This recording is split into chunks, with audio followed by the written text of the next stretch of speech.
Welcome to C S S competitors. आज हम देखेंगे चाइना और ताइवान का के दरमियान क्या काज ऑफ कॉन्फ्लिक्ट है इस पूरे रीजन के अंदर। इन दोनों के अलावा यूएस का क्या रोल है और इन सब की क्या पावर पॉलिटिक्स है इस रीजन के अंदर। सबसे पहले अगर हम चाइना और ताइवान की हिस्ट्री के बारे में देखें तो ये डिटेल डिस्कशन हो चुकी है पहले लेक्चर में इसके बारे में। तो हम ये देखते हैं कि 1949 में रिपब्लिक ऑफ चाइना जो है वो उसको जीत हुई उसकी, और उसने अपनी एक गवर्नमेंट कायम की पूरे पीपल्स रिपब्लिक ऑफ चाइना पे। और लेकिन जो चैन काई शेक आफ्टर डिफीट वो ताइवान चला जाता है, वहाँ पे अपनी गवर्नमेंट कायम कर लेता है, एक डेमोक्रेटिक गवर्नमेंट कायम कर लेता है वहाँ पे जाके।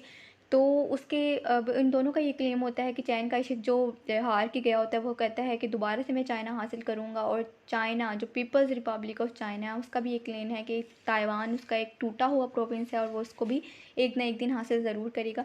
ये दोनों के क्लेम्स है, दोनों एक दूसरे को चाइना कहते हैं। लेकिन उस टाइम पे ताइवान के पास जो है वह सीट थी, यूएन की सीट थी, लेकिन 1971 तक उसके पास यूएन की सीट रही है। उसके बाद जो है वो चाइना को दे दी गई, क्योंकि चाइना उस वक्त बहुत ज़्यादा प्रॉस्पेरियस था, इकनॉमिक के लिहाज से बहुत ज़्यादा तरक्की कर रहा था। और ऑब्वियसली यूएस के भी इंटरेस्ट थे कुछ चाइना के अंदर, जिसकी वजह से उसने चाइना को रिकॉग्नाइज़ किया, क्योंकि ज़रूरत इस तरीके से कि रशिया को कंटेन करने के लिए उस वक्त चाइना की ज़रूरत थी यूएस को। और रिचर्ड निक्सन ने 1972 के अंदर चाइना का दौरा भी किया था, और ये वो टाइम था जब दोनों ममालिक के दरमियान काफ़ी ज़्यादा अच्छे ताल्लुकात थे।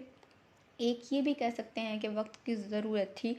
तो वन चाइना पॉलिसी को भी एक्सेप्ट किया था। वन चाइना पॉलिसी ऑब्वियसली थी क्या, वन चाइना पॉलिसी के मुताबिक कोई भी कंट्री जो भी चाइना के साथ डिप्लोमेटिक या फिर सफारती ताल्लुकात कायम रखना चाहता है तो उसको पहले चाइना को रिकॉग्नाइज़ करना है, और ताइवान को नहीं मानना as a country, as a state उसको नहीं रिकॉग्नाइज़ करना, और तभी वो चाइना के साथ सिफारती ताल्लुकात कायम कर सकता है। और we can say many of the countries at that time recognise that one China policy around the world including USA ने भी ये वन चाइना पॉलिसी जो थी इसको एक्सेप्ट किया था। लेकिन 13 ममालिक जो हैं वो इस तरह के हैं कंट्रीज़, ये जो ताइवान को रिकॉग्नाइज़ करते हैं, लेकिन ये शुमाली अफ्रीका के फिर शुमाली अमेरिका के छोटे मुल्क हैं, जिनके करने या न करने से कोई ज़्यादा फ़र्क नहीं पड़ता।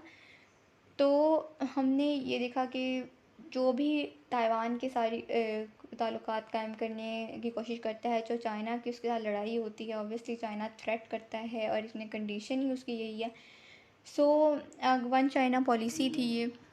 इसके अलावा डेमोक्रेसी के लिहाज से देखा जाए, ह्यूमन राइट्स के लिहाज से देखा जाए, ताइवान जो है वो एक डेमोक्रेटिक कंट्री है, और यूएस उसको सपोर्ट करता था, इसी वजह से उसको यूएन सीट दी गई। लेकिन बाद में उसने अपना इंटरेस्ट देखा और अपनी साइड चेंज कर ली, लेकिन अनऑफिशियल रिलेशन कायम रखे उसके साथ। इसके अलावा चाइना का नेशनल इंटरेस्ट एक आइलैंड चेन स्ट्रेटजी है चाइना की तरफ से। इसका ये है कि अगर वो ताइवान पे कंट्रोल हासिल कर लेता है, उसको ऑक्यूपाई कर लेता है, तो इसके लिए बाकी आइलैंड्स पे भी कंट्रोल हासिल करना जो है वो आसान हो जाएगा।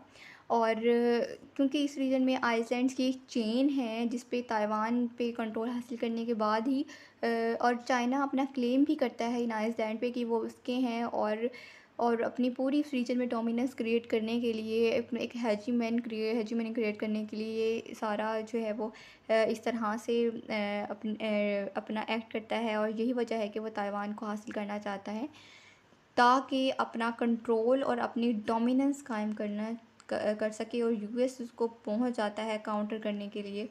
चाइना का हम लोकेशन के हिसाब से देखें तो चाइना एक बहुत अच्छी लोकेशन पे है। एक स्ट्रेटजिकली इस एरिया की इतनी ज़्यादा इम्पोर्टेंस है कि यहाँ से चाइना की जो है वो ट्रेड काफ़ी ज़्यादा तिजारती शिपिंग गुज़रती है, और एक शिपिंग रूट्स है, एयर रूट्स भी हैं, और एक बफर जोन की तरह ये है। एक जैसे कि पैसिफिक ओशन के उस पार जो है वो यूएस है, तो एक बफर जोन है दोनों सुपर पावर्स के दरमियान में। चाइना ताइवान जो यूएस है वो भी इस एरिया रीजन में है। उसकी काफ़ी ज़्यादा यहाँ पे मिलिट्री बेसिस हैं, ताकि चाइना के करीब तरीन हो कर ही वो उसको काउंटर कर सके। और इस रीजन में बहुत इंपॉर्टेंट है कि यहाँ पे पावर पॉलिटिक्स बहुत ज़्यादा है और बहुत ज़्यादा क्रिटिकल सिचुएशन है, क्योंकि चाइना अपनी शिपिंग रूट्स को, ट्रांसपोर्टेशन को सेफ़ बनाना चाहता है। इसी वजह से ये रीजन चाइना के लिए बहुत ज़्यादा इम्पोर्टेंस रखता है।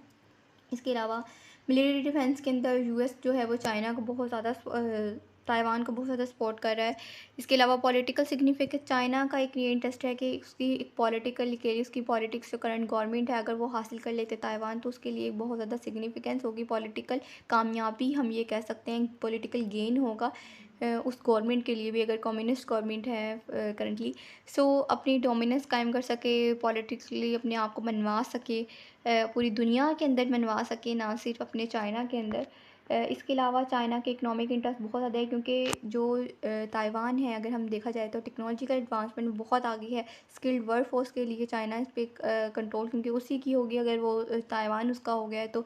इसके अलावा इकोनॉमिक रिसोर्सेज से ये माला माल है कंट्री। अगर हम ये कहें कि ताइवान जो है वो छोटा कंट्री है लेकिन ये टेक्नोलॉजी में बहुत आगे है क्योंकि ये इंटीग्रेटेड सर्किट्स हैं उसमें, ये इंडिपेंडेंट है कंट्री, चिप्स बनाता है, इलेक्ट्रॉनिक चिप्स बनाता है, सेमीकंडक्टर, क्योंकि जो जितने भी इलेक्ट्रॉनिक्स आलात हैं मॉडर्न इरा में, जितने भी फ़ोन्स हैं, इंडस्ट्रियल मशीनरी, उन सब में ये चीज़ें यूज़ होती हैं। और चाइना अभी तक इस चीज़ में इंडिपेंडेंट नहीं हुआ है और वो ताइवान को इसलिए भी हासिल करना चाहता है ताकि वो सारी चीज़ें, रिसोर्सेज वगैरह जो भी हैं खसूसियात, उससे फ़ायदा उठा सके। इसके अलावा यूएस के इंटरेस्ट देख लेते हैं। यूएस के भी ऑब्वियसली इंटरेस्ट हैं और क्यों क्यों करेगा उसकी, क्योंकि उसके इंटरेस्ट हैं इसलिए उसके असिस्टेंस को प्रोवाइड कर रहा है। अनऑफिशियल रिलेशन अभी तक कायम किए हुए हैं यूएस ने ताइवान के साथ और ये बहाना ही बनाता है कि डेमोक्रेटिक राइट्स के लिए, ह्यूमन राइट्स के लिए, डेमोक्रेसी मेंटेन करने के लिए जो मदद का पहुंचता है, लेकिन ये एक ढोंग है, हम ये कह सकते हैं। ताइवान के अंदर यूएस के इंटरेस्ट बहुत ज़्यादा हैं क्योंकि ऑब्वियसली चाइना एक सुपर पावर है, उसको एक काउंटर करने के लिए as a US as a super power, उसको उसकी डोमिनेंस ख़त्म करने के लिए, उसको काउंटर करने के लिए, एक बैलेंस ऑफ पावर मेंटेन करने के लिए वहाँ पे मौजूद होता है। और उसकी यूएस की जो नेविगेशन ऑपरेशन करता है, वहाँ पे वारशिप्स होती हैं, ताकि ऑफिशियली ये डिक्लेयर भी कर चुका है सपोर्ट फॉर ताइवान, इवन कि यूक्रेन से ज़्यादा ताइवान को ऑफिशियली इसने डिक्लेयर किया है अपनी इम्पोर्टेंस, और हर तरह की उसको अगर हम देखा जाए तो आर्म्स की सूरत में, मिलिट्री इक्विपमेंट्स की सूरत में जो है वो बहुत ज़्यादा 70 बिलियन तक एक्सीड कर चुकी है इसकी असिस्टेंस। और डिप्लोमेटिक रिलेशन भी डब्ल्यूटीओ में उसकी सपोर्ट, वो सारी चीज़ें यही ज़ाहिर करती हैं कि बहुत ज़्यादा जो है वह यूएस की सपोर्ट हासिल है। यही वजह है कि अभी कोई बड़ी जंग नहीं हुई दोनों के दरमियान, चाइना और ताइवान के दरमियान, क्योंकि पीछे बैक पे उसके यूएस है, उसका सारा मिलिट्री इक्वाइपमेंट हर चीज़ को मजबूत कर रहा है। क्योंकि यूएस के अगर हम ये देखें तो साउथ चाइना से एक बहुत ज़्यादा रिसोर्सफुल रीजन भी है, तो ये भी हम इंटरेस्ट हो सकते हैं, यूएस के रिसोर्सेज भी हो सकते हैं और काफ़ी ज़्यादा चीज़ें हैं जो मायने रखती हैं। तो यूएस जो है वो इस रीजन के अंदर मिलिट्री बेसिस बनाए हुए हैं और चाइना को काउंटर करने के लिए और बैलेंस ऑफ पावर मेंटेन करने के लिए बहुत ज़्यादा से ज़्यादा उसको स्ट्रॉन्ग करता है। तो होप्स होप्स हो कोई नेगोशिएशन के ज़रिए से इनके हल निकल जाए, लेकिन ये